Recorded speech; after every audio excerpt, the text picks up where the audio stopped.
Ravi de vous retrouver pour ce nouveau numéro de votre magazine Éco-Débat consacré à l'actualité économique du continent. Le continent qui vient de vivre la plus belle Coupe d'Afrique des Nations de football de son histoire, la 34e édition de la CAN, qui vient de s'achever en Côte d'Ivoire avec la victoire et le parcours exceptionnel des éléphants de Côte d'Ivoire. Que retenir de cette compétition? Quel impact sur l'économie du pays? Comment un événement sportif de cette envergure peut participer au développement d'un pays? Quelques éléments de réponse avec nos invités du jour. Mahama Koulibaly, expert en marketing sportif, membre du Comité national olympique de Côte d'Ivoire et aussi directeur de l'agence Sport Ivoire. Merci d'être avec nous. Ravi. Merci. Et avec nous ici en studio, son Excellence M. Abdelmalek Kettani, ambassadeur du Royaume du Maroc en Côte d'Ivoire. Merci d'avoir accepté notre invitation. Merci M. Soumaro. Alors, messieurs, la 34e édition de la Coupe d'Afrique des Nations vient de s'achever. Quelles sont vos premières réactions, vos impressions sur cette CAN qu'on a voulu la plus belle de l'histoire? Alors, absolument formidable. D'emblée, on peut dire que c'est une Coupe d'Afrique qui a tenu toutes ses promesses, une Coupe d'Afrique de l'hospitalité, telle que l'a intitulé son Excellence le Président Alassane Ouattara. Et nous avons vu que l'hospitalité était au rendez-vous, la fraternité était au rendez-vous, l'organisation était excellente. On a eu quelques remarques par rapport aux billets, mais globalement, à 99,9%, c'était excellent. Il y a eu beaucoup de supporters qui sont venus de différents pays. Il y avait une belle ambiance. Les Ivoiriens ont été fidèles à leur réputation pour l'ambiance, pour l'accueil. Et nous sommes très heureux d'avoir vécu ce beau moment en Côte d'Ivoire et surtout la victoire de nos amis des éléphants de Côte d'Ivoire qui ont fait un parcours, comme vous l'avez si bien dit, exceptionnel, héroïque, parce qu'ils étaient déjà éliminés au premier tour quasiment. Et grâce à une volonté divine, ils sont sortis de cette poule et ils ont fait un parcours absolument formidable. Et le mérite leur revient entièrement parce qu'ils ont été vraiment capables de battre des équipes de renom. Je parle du Sénégal, du Mali, de l'Afrique du Sud, de la RDC. Donc ce ne sont pas des petites équipes, ce sont des grandes équipes qui ont permis d'avoir le titre. Et le titre revient de plein droit à la Côte d'Ivoire. On est très fiers de ce résultat. Et en tout cas, ils ont fait passer les Ivoiriens par beaucoup d'émotions. Monsieur Mahama Koulibaly, vous êtes expert en marketing sportif. Quand vous regardez cette organisation, cette CAN, l'œil technique, comment vous l'appréciez, vos premières réactions? Vraiment, je pense qu'on a été satisfait. Et vous savez, au niveau technique, au niveau du football principalement, il y a deux facteurs qui identifient la qualité de l'organisation. De façon technique, c'est la pelouse et les tribunes. Quand vous regardez la qualité de la pelouse, vous regardez les tribunes, on peut être vraiment satisfait. Ça, c'est de façon schématique. Mais de façon globale, on a tourné à plus de 2 milliards de téléspectateurs. On a eu en moyenne plus de 20 000 spectateurs au stade. On a eu un public de qualité. On a eu des sponsors qui sont bousculés. Et hors terrain, les fan zones étaient assez denses. Et je crois qu'on a eu près de 5 000 journalistes. Donc c'est vraiment une CAN historique organisée par la Côte d'Ivoire qui doit faire école en matière d'organisation d'événements sportifs. Et je pense que le pays de l'hospitalité s'est manifesté à travers cette CAN. Et sur le plan économique, je pense que les entreprises ont tiré avantage de leur investissement. Et on reviendra sur ce plan économique-là justement tout au long de cette émission. Mais déjà, quand on parle d'un événement sportif de cette envergure, on voit comment est-ce que les pays se battent, se challengent pour accueillir ces événements. Quel est l'intérêt, en fin de compte, pour ces pays de dépenser autant d'argent pour abriter ces compétitions? Vous savez, les grands événements sont des alibis de structuration des pays sur le plan infrastructurel, sur le plan promotion pays, c'est-à-dire tourisme, parce qu'aujourd'hui, le soft power, c'est le sport. Et vous constatez que nous n'avons pas d'infrastructure depuis plus de 60 ans. La CAN a permis de rattraper un peu le retard sur le Maroc. On a eu quand même 6 stades. On a pu profiter de ce stade pour réhabiliter des complexes hôteliers. On a pu avoir un regard international de haute dimension sur la Côte d'Ivoire. Donc indirectement, de façon macroéconomique, les activités de la Côte d'Ivoire vont connaître un boost, vont être boostées. Et c'est pour cela, au début de la CAN, il y a certaines personnes qui avaient souhaité une rentabilisation directe sur la CAN à travers les recettes qu'on pouvait avoir. Mais aujourd'hui, on n'a pas encore les données. Je pense que la Côte d'Ivoire fait partie des pays les plus connus au monde grâce à cette Coupe d'Afrique. Donc, après les grands économistes, je suis sûr qu'on aura beaucoup d'investisseurs ici. Ça va également créer une économie locale. Vous avez dû constater en termes de merchandising, les maillots ont manqué. Il y a eu de la contrefaçon, il y a eu de l'imagination, il y a eu même une économie digitale qui s'est créée. Donc vraiment, c'était une CAN de l'histoire en termes de création de valeur et d'économie autour de cette activité. En termes de création de valeur, quand on prend un pays comme la Côte d'Ivoire, vraiment qui avait besoin de ces infrastructures dans le cadre de son développement, on va dire. Mais Excellence, le Royaume du Maroc, avec toutes ces infrastructures, son développement, pourquoi est-ce qu'un pays comme le Royaume du Maroc serait enclin à accueillir, à abriter ce genre d'événements? Tout d'abord, vous savez que le Maroc a investi dans les infrastructures globalement depuis plus de 20 ans maintenant, depuis l'avènement de Sa Majesté le roi Mohamed VI que Dieu l'assiste. Des infrastructures majeures ont été développées au Maroc, les autoroutes, les trains à grande vitesse, les hôpitaux, les hôtels, les stades aussi. Il y a d'autres stades maintenant qui sont en train d'être refaits à neuf. Entièrement à Rabat et dans d'autres villes pour pouvoir être au rendez-vous de 2025 effectivement. Et tout ça concourt dans le développement, comme l'a dit monsieur à l'instant, dans le développement du pays et de projeter une image positive de ce pays à travers le monde, parce que beaucoup de gens ne connaissent pas la Côte d'Ivoire, aujourd'hui ils la connaissent beaucoup mieux. Et ceux qui ne connaissent pas encore le Maroc le connaîtront également en 2025 à travers les activités non seulement sportives, mais également toutes les activités culturelles, économiques qui seront organisées autour de la CAN pour promouvoir l'image du pays et promouvoir la destination Maroc en tant que destination d'investissement et de développement. Justement, est-ce que ce genre d'événement profite réellement au tissu socio-économique de base? Vous parlez de culturel, de touristique. Est-ce que ça profite réellement? Oui, tout à fait. Parce que ce n'est pas dans la durée. Non, c'est tout à fait un vecteur de promotion du pays. On l'a vu en Côte d'Ivoire. Je suis certain qu'après la CAN merveilleuse qu'on a vécue, il y aura des retombées non seulement à court terme, mais aussi à moyen et long terme, parce qu'on montre que le pays atteint un certain niveau de développement, parce que beaucoup de gens ne connaissaient pas la Côte d'Ivoire. Ils pensaient que c'était un pays, disons, en développement, surtout après les événements de 2010. Et tout ce qui a été fait depuis 2010-2011 à maintenant est venu être couronné par cette Coupe d'Afrique des Nations qui a montré les infrastructures, montré le pont de la baie de Cocody, montré les routes, montré le développement des hôtels, etc. Tout ce qui s'est fait autour de la ville d'Abidjan et d'ailleurs, et qui montre que la Côte d'Ivoire a atteint un nouveau palier dans son développement. On souhaite bien évidemment que ce développement continue dans les années à venir. Mais pour le Maroc, nous avons atteint un certain niveau de développement. Nous avons 2025, la Coupe d'Afrique, mais aussi 2030, la Coupe du Monde, avec la co-organisation avec l'Espagne et le Portugal. Vous savez, nous avons postulé à l'organisation de la Coupe du Monde depuis très très longtemps, depuis les années 90. On n'a pas été retenu pour diverses raisons, mais nous avons fait, sous l'égide de notre souverain, comme si nous avions été retenus. Donc nous avons fait les efforts qu'il fallait pour répondre de façon avantageuse au cahier des charges. Vous savez, les grandes instances du football international, que ce soit la FIFA ou la CAF, ont un cahier des charges très précis par rapport aux unités hôtelières, par rapport aux routes, par rapport aux télécommunications, par rapport à la santé, par rapport à la sécurité, la police, la gendarmerie, l'armée, etc., pour pouvoir sécuriser tout cet événement avec des millions de personnes qui viennent. Donc tous ces événements, tous ces éléments ont été préparés depuis de longues dates. On a organisé beaucoup d'événements importants au Maroc depuis un certain nombre d'années. Chacun d'entre eux a été couronné de succès. Et aujourd'hui, nous avons la CAN 2025 et en 2030, Inch'Allah, la Coupe du Monde avec nos frères et amis du Portugal et de l'Espagne. Alors, ça sera encore une très belle fête. Alors, quand on regarde, quand on voit tous ces coûts, ces montants énormes qui sont investis dans ces infrastructures, est-ce qu'on peut dire que ces événements sportifs sont rentables à court terme ou c'est plutôt dans le long terme que ces investissements se positionnent?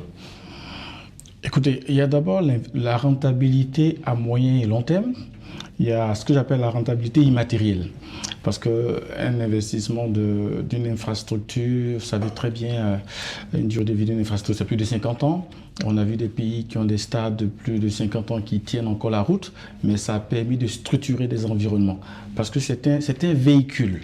C'est-à-dire que l'organisation de cette compétition, la construction des infrastructures, c'est un véhicule du développement des villes. Vous avez dû constater du tourisme interne. Il y a certains Ivoiriens qui ne connaissaient pas Korogo, San Pedro, qui ont dû se déplacer. Donc ça va créer une économie, ça va créer un déplacement des populations, une installation et un commerce interne qui permettra de répondre à votre question, de dire que l'économie locale va en profiter. Mais au-delà de cela, c'est, je dirais, la rentabilité ne va pas se voir maintenant.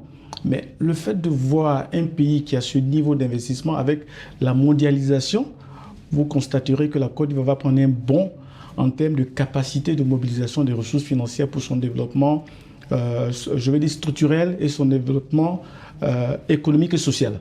Donc, plus, vous savez très bien, lorsque des personnes ont beaucoup de moyens, il y a aussi le social qu'il faut développer. Aujourd'hui, avec cette CAN, on a constaté qu'il y avait des égalités à mettre en place, des zones à développer. Et je pense qu'aujourd'hui, on a eu peut-être 6 stades, mais demain, peut-être qu'il y aura des stades à Mans, à l'Est, pour que de façon globale, on puisse le faire. On a constaté, par rapport à cette CAN, la nécessité d'avoir du transport aérien sur la Côte d'Ivoire. Donc, c'est vraiment un véhicule de développement, parce que les résultats d'un développement étatique, on n'attend pas automatiquement des retours sur investissement. Aux acteurs, aux opérateurs locaux, et aux opérateurs internationaux de venir, savoir que la Côte d'Ivoire, il y a à manger et à boire, il y a à investir. Je pense que le Maroc le sait très bien avec tout ce qu'ils ont pu faire comme investissement ici. Et je pense que la CAN a été un bon moyen pour que la Côte d'Ivoire puisse développer son économie localement et au niveau international. Alors je retiens un terme que vous avez utilisé, c'est une occasion de dire « venez voir ». Donc est-ce qu'on peut dire que ces événements sportifs sont une carte de visite, une ouverture pour ces pays pour dire aux investisseurs au monde entier « voici ce dont on est capable ». Venez investir. On a vu le cas de la Côte d'Ivoire avec tout ce qui a été réalisé dans ce pays. La CAN a été une opportunité formidable pour dire aux investisseurs voici ce que nous avons réalisé avec le fonds que vous nous avez donné et nous prévoyons encore de nouvelles choses. Si vous nous faites confiance, on pourra faire mieux. Absolument, c'est une façon de montrer le pays, les capacités du pays, mais aussi projeter le pays dans l'avenir pour montrer comment on peut encore développer le pays au-delà d'un événement sportif spécifique. Mais la politique du pays a réussi à monter un événement international de cette envergure, ça veut dire qu'on peut faire encore plus à l'avenir. Et donc, pour ce qui est du Maroc, pour y revenir, donc nous avons développé une infrastructure exceptionnelle en Afrique en particulier, près de 2000 km d'autoroute, 500 km de TGV et demain ça va être plus de 800. Donc on est en train de faire Marrakech-Agadir, enfin qui va être lancé, donc du nord au sud, mais ça ira beaucoup plus loin jusqu'à nos provinces du sud du Maroc. Et donc on est en train de développer une infrastructure exceptionnelle en Afrique pour pouvoir répondre à ces besoins-là, pour les événements sportifs, mais également pour que le développement global du pays, parce que n'oubliez pas que des investissements comme ça donc ont un effet multiplicateur, non seulement sur les petites et moyennes entreprises, sur les grandes entreprises, et aussi les grandes entreprises multinationales qui investissent dans notre pays et qui y croient. Et on démontre à la face du monde, que ce soit la Côte d'Ivoire ou le Maroc, qu'un pays avance bien, qu'il est bien géré, que la sécurité est assurée, que les stades sont au niveau international, que les populations sont en sécurité et que tout avance comme il faut. Donc c'est une façon de montrer le niveau de réussite du pays en termes de développement, mais aussi projeter ce pays dans l'avenir avec d'autres opportunités qui viendront le jour. On a la chance d'avoir 2025 et 2030, donc on a plusieurs années devant nous de travail acharné pour effectivement dépasser un autre palier du développement qu'a connu mon pays depuis l'avènement de Sa Majesté le Roi Mohamed VI, que Dieu l'assiste. Alors je rappelle que déjà en 1988, le Maroc a eu à organiser la Coupe d'Afrique des Nations. Quand on organise ce genre d'événement, il y a les stades, ces infrastructures qu'on met en place et généralement, on voit dans certains pays d'Afrique, on l'a vu par exemple au Congo et dans d'autres pays, il y a ce manque d'entretien des infrastructures pour la suite. Au Maroc, comment est-ce que vous avez réussi à faire cette transition? Alors tout d'abord, nous avons un championnat national qui est très développé. Nous avons beaucoup d'équipes, nous avons des équipes dans les plus grandes villes du Maroc, donc qui jouent, et même des villes secondaires qui aujourd'hui sont en première division. Donc nous avons un championnat très, très actif. Toutes les semaines, il y a des matchs dans les différents stades. Nous avons une politique donc de l'État qui permet l'entretien et le développement de tous ces stades. Et il ne s'agit pas de construire un éléphant blanc, comme on dit, et de le laisser... non, c'est pas une politique comme ça. Donc les équipes jouent dans les stades, le public vient au stade. Donc il y a un championnat vivant, comme on peut le voir en Espagne, en Europe ou ailleurs. Donc il y a une activité soutenue dans tous les stades.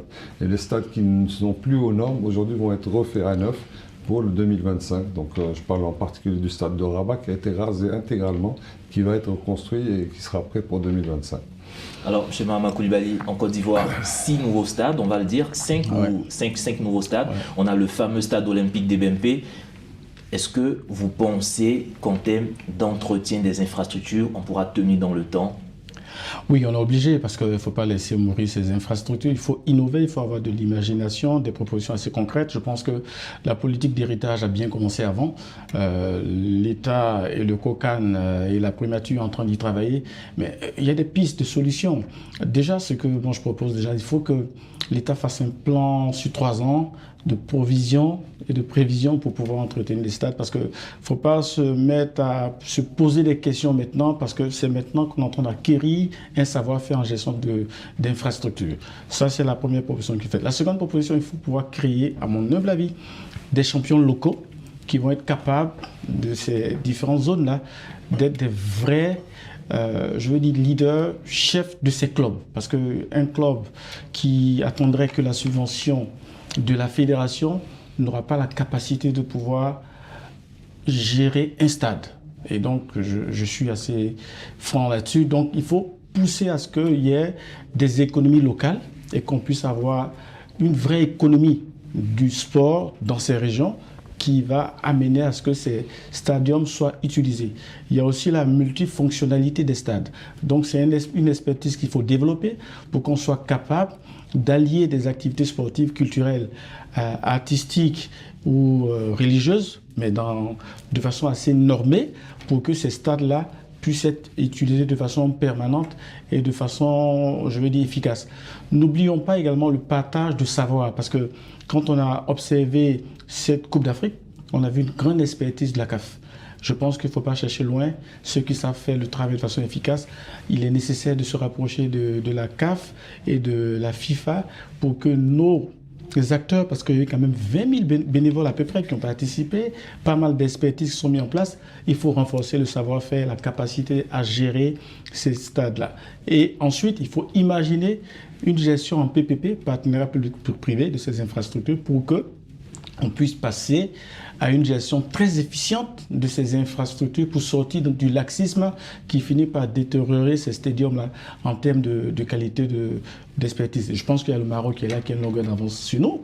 Il faut avoir l'humilité de développer la coopération avec le Maroc pour que nos stades puissent avoir une vie, parce qu'au Maghreb, que ce soit au Maroc, en Égypte ou en Algérie, et également en Afrique du Sud, il y a une expérience de la gestion de ces stades après des compétitions. Ayons l'humilité d'aller vers ces structures. Et puis, mettons en place des écoles de formation pour que les jeunes générations puissent avoir cette expertise et que l'économie du sport en Côte d'Ivoire soit une réalité dans toute sa dimension. Une économie partagée dans toute sa dimension. Alors, on a vu aussi que c'était vraiment la valeur de solidarité. La Côte d'Ivoire a eu à faciliter en tout cas l'accès au pays à de nombreuses personnes. C'est pratiquement 1 500 000 nouvelles personnes qui sont venues sur le territoire ivoirien pour vivre cette compétition. Ça, ce sont les chiffres officiels. Il y a ceux qui sont venus par bus et autres. Alors, on sait que ce genre d'événement s'appuie aussi sur l'efficience des diplomates à l'étranger pour faciliter l'arrivée de ces délégations, la logistique, tout et tout. Comment impliquer réellement les diplomates à la réussite de ce genre d'événement ? C'est d'abord l'aspect administratif pour les visas et tout ce qui s'ensuit, pour assister nos compatriotes. Par exemple, nous avons déployé un consulat mobile à San Pedro pour assister les spectateurs marocains qui sont venus du Maroc pour soutenir les Lions de l'Atlas. Mais au-delà de ça, sur le plan économique, il faudrait avoir des activités économiques avant les événements sportifs dans les différentes ambassades, dans les pays cibles éventuellement, pour pouvoir promouvoir la destination, pour attirer encore plus de monde dans les pays.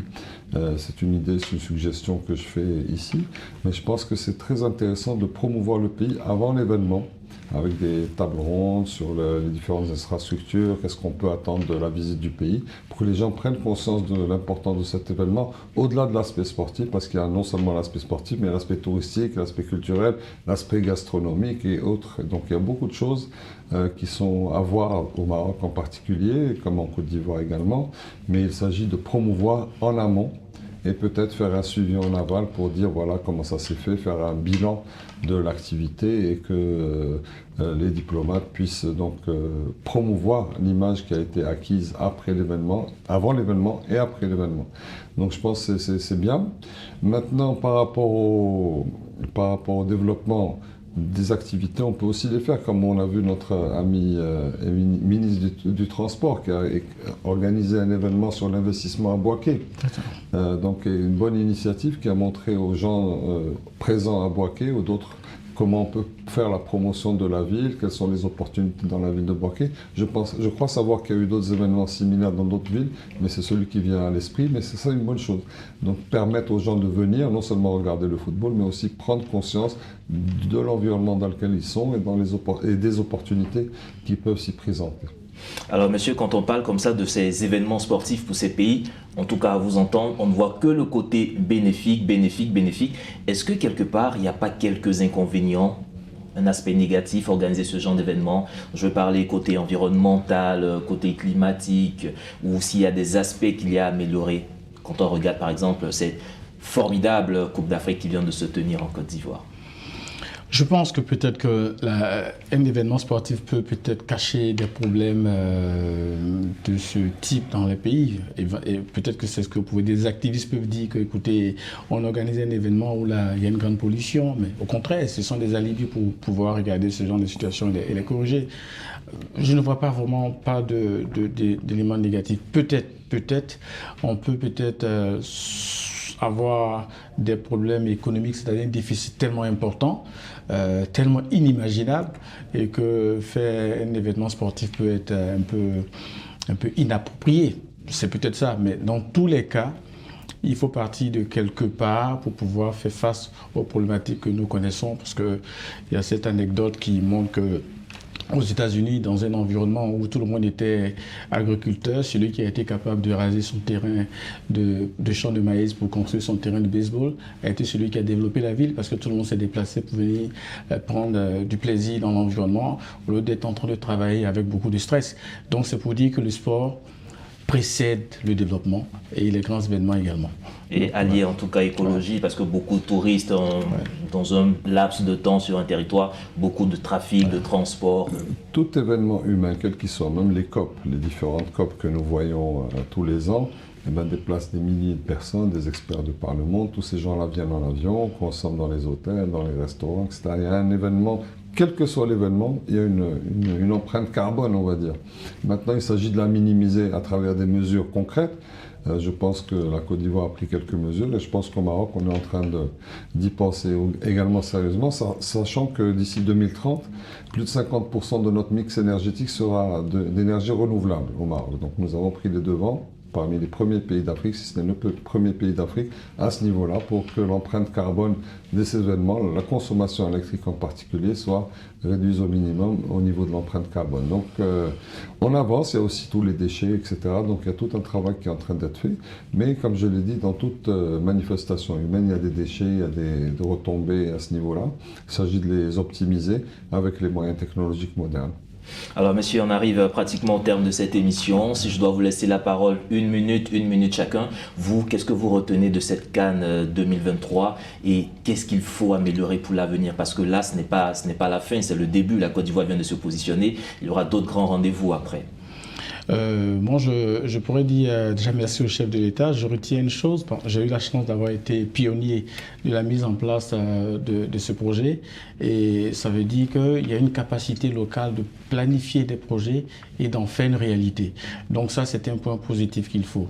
L'autre élément qu'il faut voir, il faut se projeter sur l'avenir pour dire si on a été capable d'organiser une CAN de cette dimension, il va falloir qu'on puisse optimiser ce savoir-faire à tous les secteurs de la Côte d'Ivoire et principalement dans le domaine du sport et qu'on arrive de façon très simple à optimiser la gestion de ces infrastructures pour que l'industrie du sport en Côte d'Ivoire soit une réalité et que le sport continue d'être un soft power pour la Côte d'Ivoire en matière de coopération internationale et que grâce au sport, la lutte contre le chômage, l'occupation saine de la jeunesse, la création des valeurs soit une réalité, que la Côte d'Ivoire puisse endiguer quelques fléaux, des bonnes habitudes, comme a dit, excellence en matière de gestion de l'environnement, que le sport puisse servir au développement de la Côte d'Ivoire et de l'Afrique de façon générale. Le sport servir au développement. Excellence, 2025, le Maroc accueille la Coupe d'Afrique des Nations. On a vu en Côte d'Ivoire, le président l'a dit, c'était la plus belle Coupe d'Afrique des Nations qu'est-ce que le Maroc nous promet pour 2025 et quel message vous avez à l'endroit à tout le continent africain pour cette CAN? D'abord, j'aimerais adresser un vibrant hommage à son Excellence le Président de la République pour la réussite de cette CAN de l'hospitalité et à tous les frères ivoiriens et ivoiriennes qui ont travaillé d'arrache-pied pour que cet événement soit la belle réussite que nous avons connue. La Côte d'Ivoire a réussi une très très belle Coupe d'Afrique, la meilleure de l'histoire, tout le monde le dit. Mais le Maroc vous promet des surprises. Je ne peux pas tout dévoiler aujourd'hui, d'ailleurs parce que c'est encore en cours de réflexion. Mais je pense que nous savons faire, nous l'avons déjà fait. Et il y aura de très belles surprises. Et j'invite tous nos frères africains et ivoiriens à venir en 2025 non seulement encourager les champions en titre, mais aussi découvrir le Maroc et découvrir toutes les belles choses qui seront proposées au public africain. Il faut faire confiance à l'Afrique. L'Afrique doit faire confiance à l'Afrique. Nous l'avons vu, nous avons vu la renaissance de l'équipe ivoirienne, nous avons vu le parcours formidable et je pense qu'ensemble, si on est unis, on travaille tous ensemble dans la bonne volonté et la bonne intelligence entre nous, on va y réussir. L'Afrique montre à la face du monde, à travers cette Coupe d'Afrique, qu'elle a fait un pas en avant. Et d'autres pays viendront par la suite montrer que l'Afrique avance. L'Afrique n'est plus un mythe ou une promesse, mais une réalité. L'Afrique avance fièrement et Médien est content et toujours fier de participer à ce mouvement, à cette avancée. Messieurs, merci en tout cas d'avoir répondu à notre invitation et d'avoir contribué aussi joliment sur les avantages des événements sportifs sur le développement économique du continent. Mesdames et messieurs, c'est ici que se referme cette émission. Vous pourrez retrouver cette émission sur notre site internet www.mediantv.com. Agréable suite de programme sur nos antennes. Merci beaucoup.